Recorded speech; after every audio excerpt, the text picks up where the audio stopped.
Елдің болашағы білімді ұрпақтардың қолында. Өз білімін шыңдау және дәлелдеу үшін оқушылар әртүрлі байқауларға қатысады. Атап айтсақ, Жамбыл облысы бойынша жалпы пәндерден өткен олимпиадада 636 оқушы өз білімдерін сынады.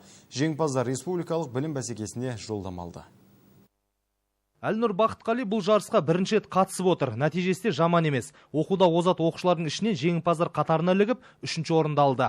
Биылғы дайындығында жақсы болды. Бірақ келер жылы бұдан да көбірек барынтамен оқып, 1-ші орын алуға барынды саламын дейді ол.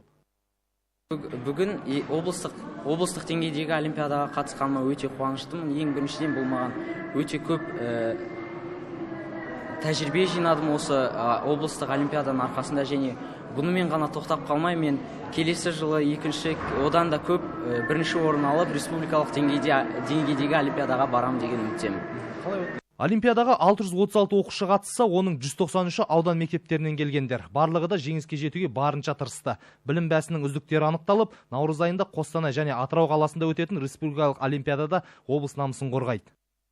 Облыстың оқушылары осымен олимпиадаларда және ғылыми жұмыстардан конкурстарында 5-6 жыл қатарынан ең үздік команда деген атақты облысқа келіп, облысымыздың мерейін үстем жетіп жатыр.